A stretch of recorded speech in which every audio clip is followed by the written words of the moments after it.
Hello writers, come write with me. My name is Mykela Greenwood. I create worlds for mind adventures. Welcome to my YouTube channel, Write with Mykela. Don't forget to like and subscribe and hit the bell so you can go on this journey with me.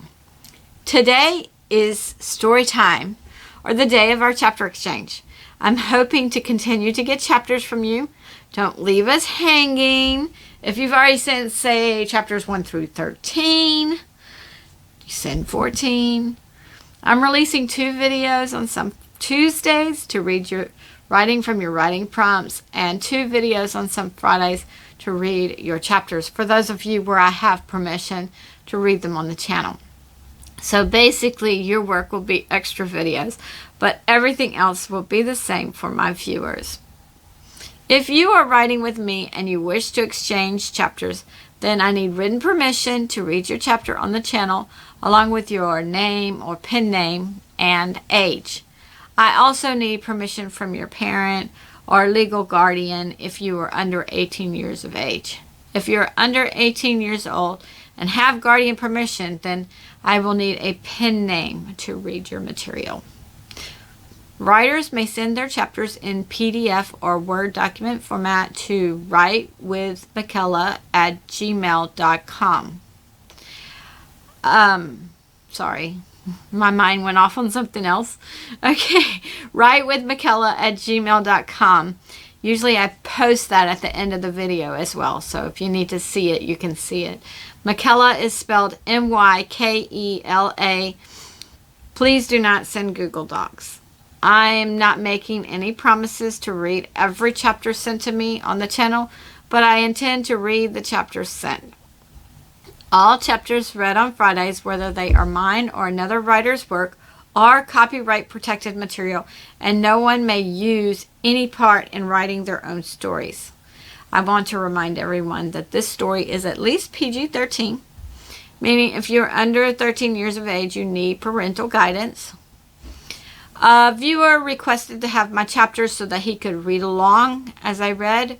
So if that's something you want, then email your request for whichever chapter you need. Today we're on chapter 14, so if you want today's, it would be chapter 14. I will make a PDF of the chapter, but I won't update the PDF once I create it. The story is in its rough draft stage. As you know, the title of the story is City of the Ancients, and today we are reading chapter 14, West Point Villa. Let's start. Excuse me. Dusk was turning to dark, and Kyrsha saw some trees in the distance off to her left. Being within the trees had a certain appeal to her, so she decided to shrink them and the raft and carry them on the wind to just outside the trees.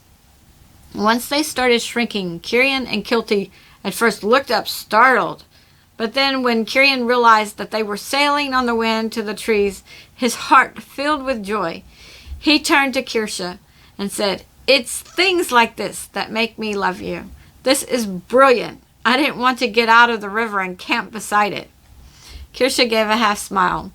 "I've asked myself over and over, why not ride the raft to my village? But my answer every time is because the river is too fast. But then I think we need to speed up and get Kilty her cure." Kilty didn't say anything about magic users talking to themselves, but she did wonder about the conflicting thoughts or statements. Kyrian reassured Kyrsha that they were together and they would handle things the best they could, but probably with the dissenters in front of them, they didn't need to go as fast as the river would take them. Kyrsha felt better, and they made camp just inside the woods. They hobbled the horse nearby. The next day they traveled in the wagon, and around mid-morning they no longer stayed by the trees. They took turns driving the wagon. When the river turned southwest, they stopped for the night. Kyrsha didn't want to enter the village at dark. She felt the people in her village would be indoors during the hottest part of the day, just like in North Point Villa. So she felt that that would be a better time to enter. Since they stopped early, Kyrsha retrieved the gems from their bags. She wanted to try some things she had read. The gems easily came out of whatever jewelry piece they were in, and Kyrsha arranged them in a circle on the ground. Kilty stopped reading and watched, while Kyrian asked what she was doing. So Kyrsha gave Kyrian the book she was reading. She told him that if things didn't work, then he could tell her what step she was missing. Kyrsha was able to do several things with the gems, but Kyrian could tell she wasn't satisfied with the results.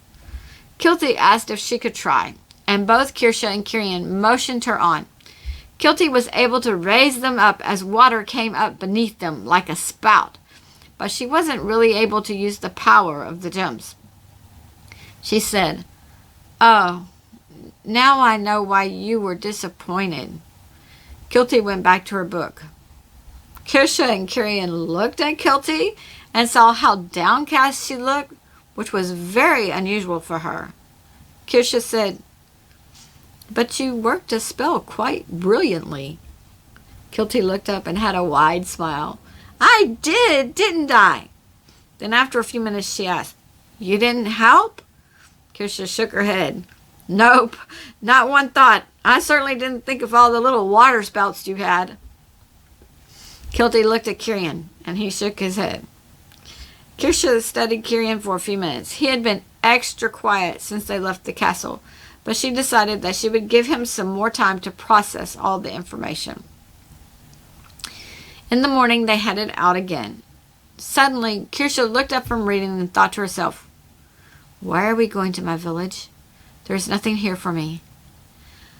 As she looked ahead, she could see the first of the homes and buildings. She put her hand on Kyrian's leg. "Maybe we shouldn't all go in.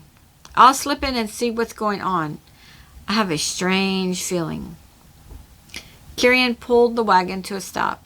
They both looked to the left and saw some trees. Kyrian decided to pull the wagon out of sight, but he could still look through the trees and see Kyrsha for quite a way. Kyrsha pointed out the home she grew up in, which the village had left boarded up. She told him the stable was in the back. Kyrsha got out of the wagon and she spread her senses out in all directions. She started walking down the wide lane into West Point Villa. She passed the windmill that was at the northern edge of the village, and then she passed the barn where Dante had beaten her. Then suddenly, down the road, she felt and then saw Dante walking towards her. She stopped walking and watched as he approached her. When he got in speaking range, he said, "Well, look who came to visit." "Who are you?" asked Kyrsha, because she felt it was not Dante alone. Kyrian was nervous. He didn't know who Kyrsha was talking to, and he didn't think he could get to her to protect her. He also didn't think he should leave Kilty alone. There could be more people in the trees around them. "Come now, don't you remember me?" asked Dante. "So you've always inhabited Dante?" asked Kyrsha. At that question, Dante became visibly angry and jumped towards Kyrsha. Kyrsha had quickly pulled her knife. She didn't know how to fight with a knife, but the knife went into Dante's flesh and he jumped back. However, the dissenter that inhabited Dante controlled the mind and forced Dante to jump forward again. Kyrsha knew she hurt him, so she thrust the knife farther forward, and this time she quickly twisted. Kyrian felt paralyzed with fear, but he told Kilty to get down so Kyrsha's opponent wouldn't see her. He told her to be still and quiet. Kilty was worried for Kyrsha, but she eased down below the top of the wagon. Kyrian's heart pounded in his chest, but he was glad Kyrsha had a knife. He started to reach in his pocket and pull out his orb to ask someone what he should do. But as soon as his hand touched the small staff, he heard in his mind not to pull it out. That would attract the dissenters, and he wasn't skilled enough to use it. Kyrian briefly glanced around himself to make sure there were no dissenters in the trees, but he turned back to watch Kyrsha. When Dante jumped back again, Kyrsha jumped forward. She stabbed again. She had her fear pulsing within her, and she didn't know what to do. After several more stabs, Dante's body fell to the ground. Kyrsha jumped out of the way and then rotated back to face towards the wagon. She couldn't really see the wagon or anyone in it, but she didn't look long because something was rising up from Dante's body. The scientist stood and gathered closer. Many other citizens of the Ultrarium who were passing by also gathered closer. The scientists were writing vigorously. They had never seen a dissenter exit a body. A few scientists whispered to nearby people to watch closely so they could correct their notes if necessary. Apont was walking up again today, although he knew he couldn't tell Kilty any more stories. The large crowd around the sphere alarmed him at first, but when he saw the scientists taking notes, he knew his grandchildren were still alive. As Apont neared the sphere, people moved aside and let him in. He noticed right away that the dissenter was between Kyrsha and Kyrian and Kilty. He also noted that Kyrsha looked calm. Kyrsha took in the details of the dissenter as he rose out of Dante's body. He looked like a lizard or an upright alligator. Maybe his face wasn't quite as long, but he had glowing yellow eyes. His hands extended like an alligator's claws, but the claws were more deadly and more dangerous. The dissenter opened his mouth and hissed at her. Kyrsha thought to herself, how do you kill a dissenter? The same as you would anyone else. Just don't let the last blow be magical. The dissenter lunged at her, but Kyrsha quickly said part of Kilty's bubble spell, and the sand came up around the dissenter and formed a cage. Kyrsha took the opportunity to step back a bit, while the dissenter slashed through the sand. Kyrsha then said one of Kyrian's spells, and the dissenter caught on fire. The dissenter started running for her, and she once again said the bubble spell, but she made the sand hard like clay rock. The dissenter bashed at the clay as the fire died down a bit. Kyrsha repeated to herself, the last blow can't be magical.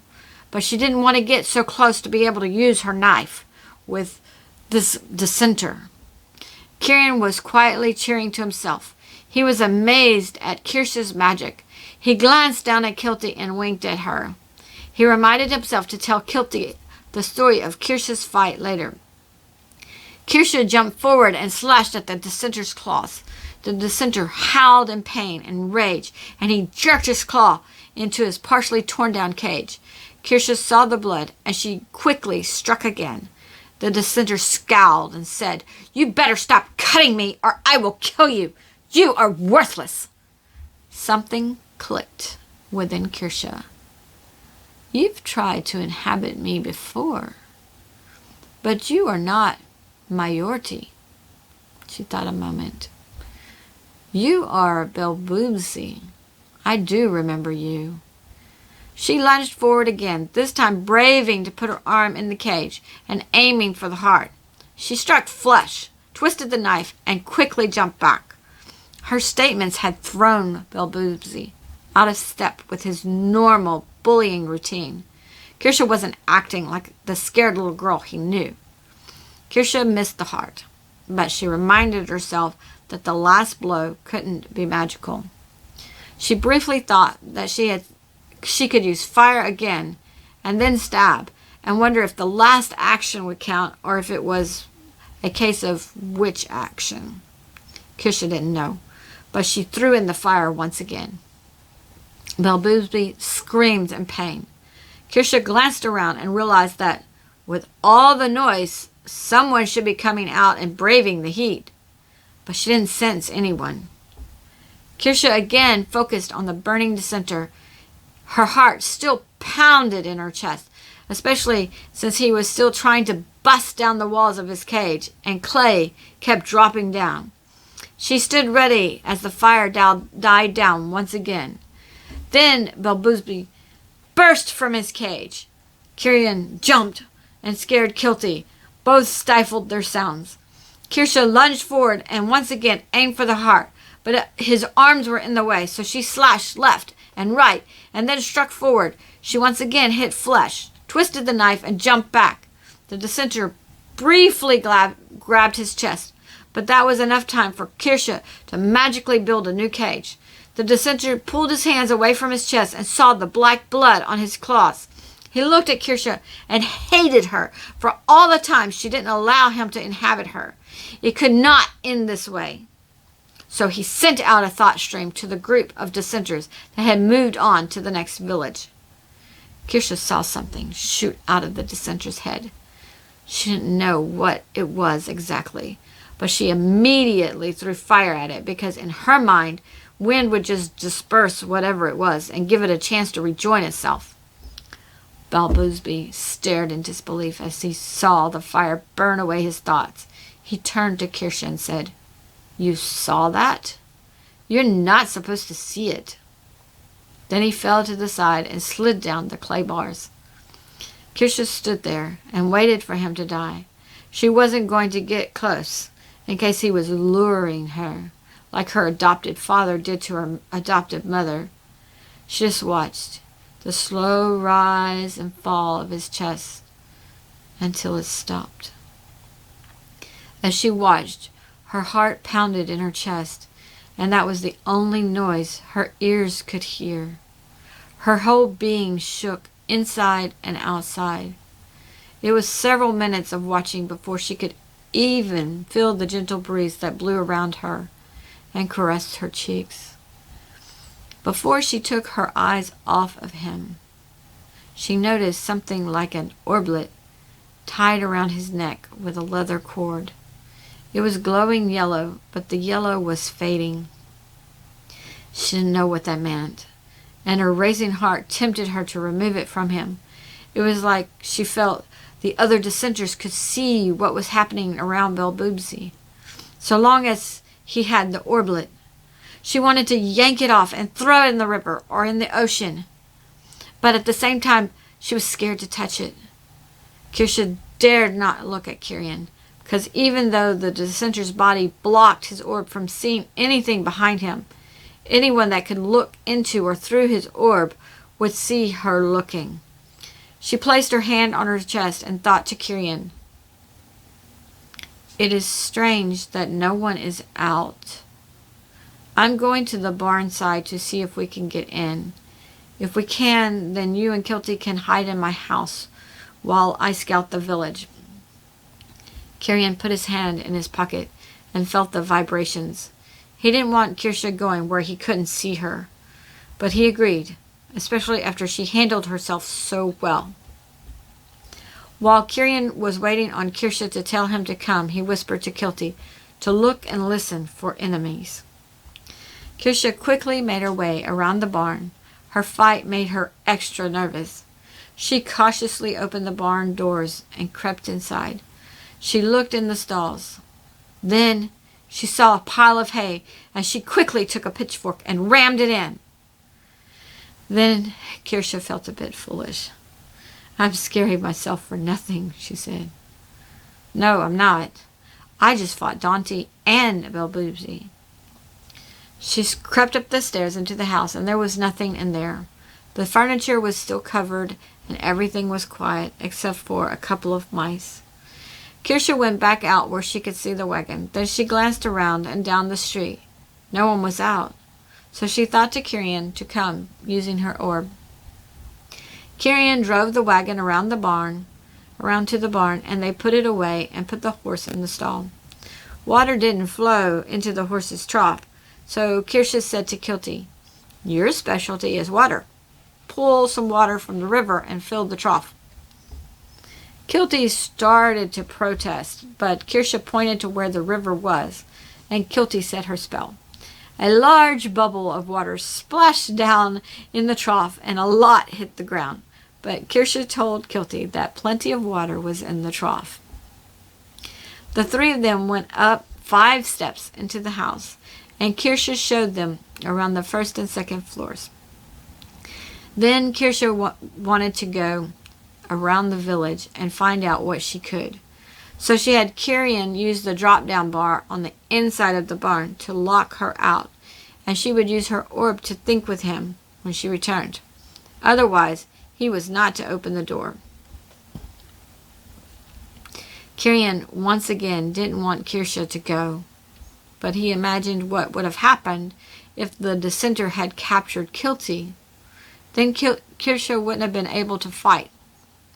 So he once again didn't argue or protest, and he let Kyrsha go out. The scientists started reading through their notes and letting other witnesses read as well. Then they started discussing things. Arik and Arisha walked up to their father. "What happened, father?" asked Arik. "What did we miss?" asked Arisha. Apont motioned to the sphere. "Well, Kyrsha fought her first dissenter." "What?" exclaimed Arisha. "She fought well. And first it was Dante, inhabited by Balboobsi. Then she killed Dante, and Balboobsi rose out of Dante's body." He motioned to all the scientists.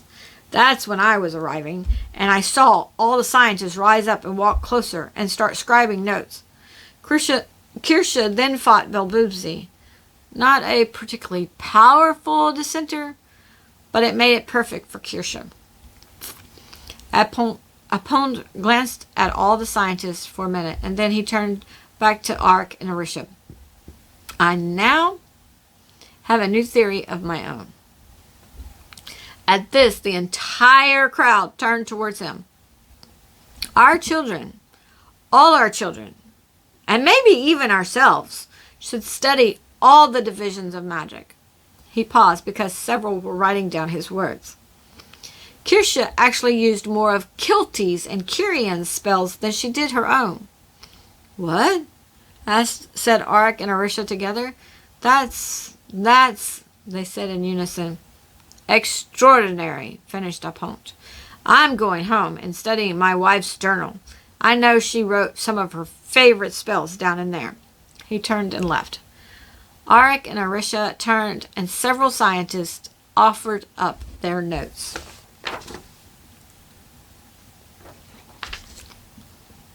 Kyrsha had gone into several shops, and she didn't find anyone. She didn't go upstairs into the home part of the buildings, but just went to several shops.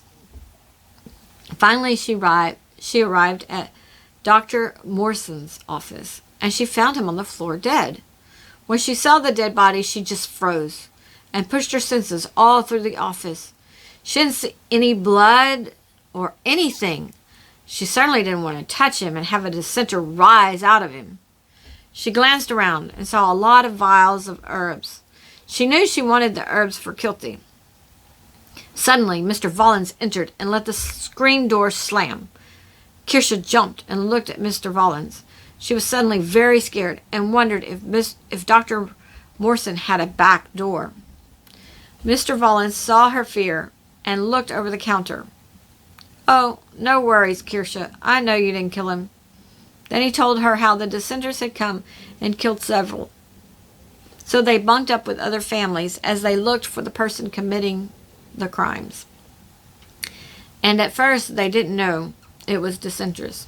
He told how at first they were burying people, but when dissenters killed a whole house of people that contained 3 or 4 families, there just wasn't enough people left to bury the dead ones. And then Mr. Vallins said that he didn't know that Dante had been alive, but he saw the body on his way here. He said he didn't know if Dr. Morson was alive or dead either, but he needed some bandages for someone in the house where he was staying. He grabbed up some bandages and then turned to leave. He said, "I'll see you around," as he walked out. Kyrsha glanced at the body on the floor and glanced at Mr. Vallins' departing form. Things he said didn't make sense. If 3 or 4 families gathered in a house together, then why was Dr. Morson alone? She thought about a couple more things, like it didn't seem like Mr. Vallins remembered that she lived here anymore. Kyrsha quickly gathered several herbs. She took more than she originally planned because she figured the dead didn't need herbs, and herbs needed to be somewhat fresh. But as she stayed and gathered herbs, she became more and more nervous. She didn't know how to tell if a dissenter inhabited Mr. Vallins or not. She decided that she didn't want to encounter him again, and she certainly wasn't going to tell him about Kyrian or Kilty. Kyrsha rushed back to her home, and Kyrian let her in. Once she made it to the kitchen, she decided that they needed vines to grow up the barn door to make it appear no one was inside. She set the herbs in their vials on the kitchen table and started her spell. Kyrian knew something was disturbing her, so he didn't interrupt. Kyrsha went to the wall of the house adjacent to the wide street, and she put her hands against the wall. A magical window opened up for her, just like it had in the castle. Mr. Vallins was going to Dante's body and inspecting it. He walked around the dissenter's body in his cage of clay because the clay cage stayed once Kyrsha magically formed it. She didn't need to continue to spend magic on it. After a few minutes, Mr. Vallins knocked on the front door of the house, which was very near where Kyrsha was using the window. Kyrian and Kilty could not see the window or see out of it, so they were very startled when Mr. Vallins knocked. Kyrsha saw him look up and noticed the closed shutters, and she heard him mutter, "I could swear I just saw Kyrsha." He shook his head. "Must be the heat," he said, as he headed down the stairs and back the way he came. Kyrsha glanced in the room at Kyrian and Kilty. She pulled out a chair to the table because Kyrian had removed several sheets covering furniture while she was away. She pulled out the staff and lifted the string over her head. She turned the small staff upside down and dropped the orblet into her hand.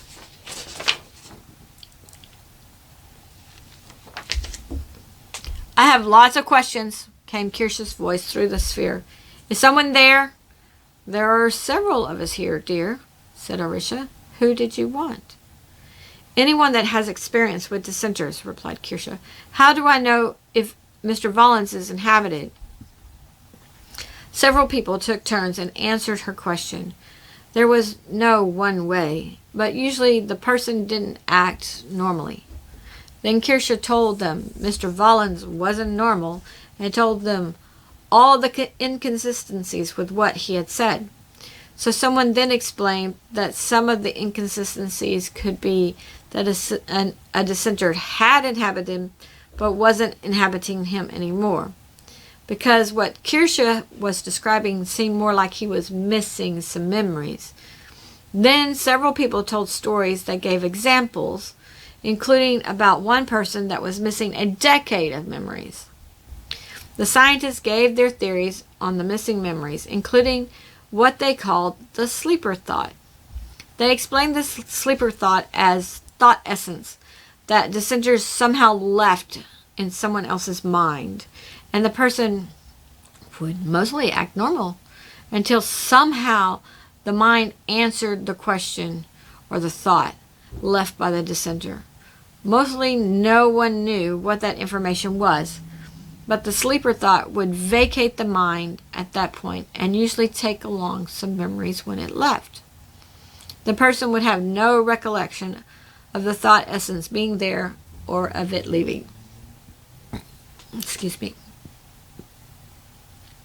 "So what you're saying," started Kyrsha, "is that Mr. Vallins could have had one of those sleeper thought essence things when he saw me, so the thought essence now knows my location, so it left Mr. Vallins and sailed off to the group of 15 or 20 dissenters, and they could be back on their way to attack me. Meanwhile, it took his memory of my leaving the village in the first place." "I wouldn't necessarily jump to those conclusions," stated a scientist, "but that is a viable hypothesis." Then someone asked her about the fire in midair and why she did that. Kyrsha replied that it scared her, but now she thought it was some sort of thought essence that Belbuzby was sending to notify Majority where she was. They asked her why she chose fire magic, and she told her reason that the wind would have just dispersed it, and then it could come together again. Once again, the scientists were taking notes and stating it was an interesting hypothesis. One scientist disputed it, saying that when the wind blew seeds, it blew them apart, and he didn't think all the seeds would ever gather back together. So maybe a few thoughts would gather back together, or a few seeds would gather back together, but not all. And if the wind blew the thoughts apart, that was good.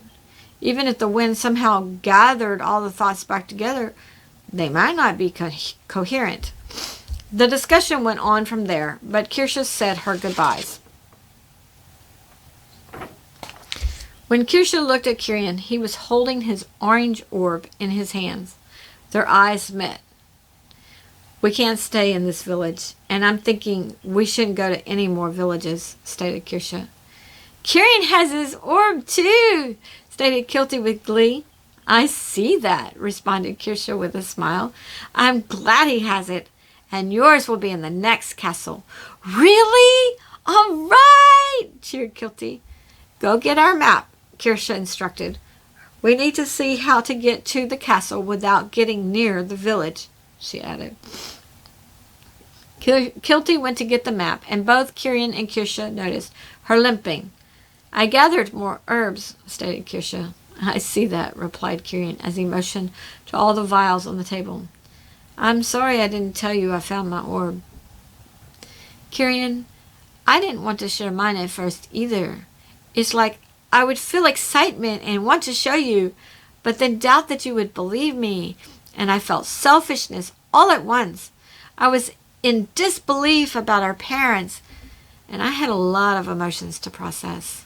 I hoped you found your orb, and I didn't pry, so you could process your emotions." "But you used yours to talk to people. I didn't," replied Kyrian. "I didn't know what to do when you started fighting that first guy." "That was Dante," stated Kyrsha.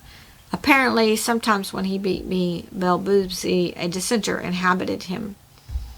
Kyrsha shook her head more to herself. "I don't want to be in another fight. That one was terrifying. But it seems it was just my first. I need to speak with Bonnie." "Who?" "Miss Brooklyn. The lady that lent me the wedding dress. She contacted me. There have been 3 deaths in our village. I need to let her know about sleeper thoughts." "I thought you didn't care about the village," put in Kyrian, as he still wasn't comfortable with everything they were suddenly involved in. "Well, it's not like I want to go home and find them all dead either," replied Kyrsha. "I guess I should say I don't like their undue criticism, but I don't wish ill on the people. We are part of the ancient race. The dissenters are after us. The villagers mean nothing to the dissenters." She shook her head again. Kyrsha sat back in the chair and closed her eyes. Kilty came back with the map, and Kyrian put a finger to his lips and whispered and told her what Kyrsha was doing. After Kyrsha and Bonnie finished their conversation, Bonnie quietly told everything to Cherax about the sleeper thoughts. Cherax was instantly happy that he hadn't told anyone about his wife and Kyrsha using telepathy together. Then he said, "I know what I will do." He set off and found Mr. Parsons and asked to borrow the book again. Mr. Brocklins told Mr. Parsons that there was so much information in the book that he felt he might gain more knowledge with a second read. Mr. Parsons agreed and thought perhaps anyone willing should also read it again. Cherax brought the book home and searched for any information on sleeper thoughts, which he found. It was a small section, more than 2/3 of the way through the book. He read through it several times, and then he went to the next house and had the man there read it. Mr. Brocklin went to several houses where he knew the people well and spoke to the men about anyone acting slightly differently. The people he spoke with then took turns taking the book to other homes where they knew the people well. Kyrian and Kyrsha studied the map together. Then they decided to go straight south. They decided almost simultaneously, and then when they went to speak, they heard the other's voice in their head. They both paused their speaking, but continued their thoughts. Kyrsha turned to Kilty. "Did you hear that?" Kilty looked between Kyrian and Kyrsha and slightly shook her head. And then she thought of the few words, so she nodded her head. I don't know. I heard both of you start to speak. Kyrian and I spoke like I did with Bonnie, stated Kyrsha. This is great. We'll practice with you too, stated Kyrian. Don't worry. We are leaving this village as soon as we're packed. They hadn't really unpacked, so they were ready to go in no time. They recovered the furniture and headed out. They stayed on the west side of the village at the edge and hoped no one would spot them. They were passing the southern edge of the village when suddenly they heard, Wait! Wait! Don't leave me! They looked back and saw Mr. Vallins hurrying to them. Kyrian thought the question to Kyrsha if there was a way to know if a dissenter inhabited the man, and thought he added that it seemed there were a lot of hypotheses, but was there really a way? Kyrsha said, I could use Xantrix, but I don't want to get that close. Guilty looked at Kyrsha, not sure of what she was saying because it sounded like Kyrsha was answering a question. After a few minutes, with Kyrian and Kyrsha thinking back and forth, they decided for Kyrsha to try Xantrix. Meanwhile, Kyrian would watch intently and warn Kyrsha if Mr. Vallins moved oddly. Kyrsha hopped down and told Mr. Vallins that he couldn't come. Please, I can't stay here, said Mr. Vallins as he looked around nervously. Then let me use Xantrix on you, stated Kyrsha. You shouldn't know Xantrix, said Mr. Vallins. You are too young. Who are you traveling with? You shouldn't be traveling without a wise seer. Now, Mr. Vallins, let me use Xantrix to make sure you are safe, repeated Kyrsha. Kyrsha. All right, said Mr. Vallins, as he resigned himself to Kyrsha's search. He stood still and straight for her. Kyrsha tried to repeat what she had done with Kyrian, only there was a darkness in some of the pictures, almost like pages torn out of a storybook, because the pictures would flow and then there would be darkness, and then pictures again. Kyrsha could conclude some of the missing pictures, but she wasn't sure Mr. Vallins could, or anyone else who was missing memories could. Sure enough, as she went through the memories, there was no memory of her leaving the village to meet Mr. Volkov at the small port west-northwest of her village. Also, the death of her parents seemed to be a missing memory. Afterwards, Kyrsha allowed Mr. Vallins to come with them, and she thought to Kyrian the results. She also thought to Kyrian that she wished she had used Xantrix on him before the sleeper thought was there, or the sleeper thought left the mind. They continued in the wagon without speaking, and the three siblings took turns driving the wagon, while the other two read in their books. Mr. Vallins rode in the back of the wagon and didn't really say much. He just sat hunched over like he was in a deep depression. Kyrian and Kilty didn't really mind having Mr. Vallins, and it didn't seem like he was going to interfere with their reading and learning. Kyrsha, however, didn't want him to come. She had asked if she could live with him when her adopting parents didn't want her, but he had refused to take her in when he was the one who placed her with the people in the first place. Kyrsha felt Mr. Vallins had betrayed her, and she didn't see the need to bring him along. Also, she didn't know what to make of the missing memories or the sleeper thought. How did she know that there weren't more sleeper thoughts in his mind? How would she find them or know they were there? She didn't know. And so she felt he could betray her and her siblings much worse this time. Maybe he had a sleeper thought, but thought it was an actual person or a dissenter after him. Maybe that was why he was so nervous. In their village, Kyrsha knew that many in the ultrarium felt the siblings should have a wise seer with them. And with realizing how much they, the siblings, didn't know, Kyrsha would have agreed with them. However, Mr. Vallins was missing memories and had blank spaces in his mind, so Kyrsha doubted that Mr. Vallins could help them. Okay, writers, that is the end of chapter 14. I must say that while I was proofreading to read on the channel, I added quite a bit. I had written the fight scene without too many emotions, and I probably still need to go in and fill that scene out a bit more. Of course, when you have an action scene like a battle or a fight, you don't want to bog it down too much. You want the scene to move forward more quickly than other parts of the story. Sometimes I use shorter sentences to accomplish this or to aid with this.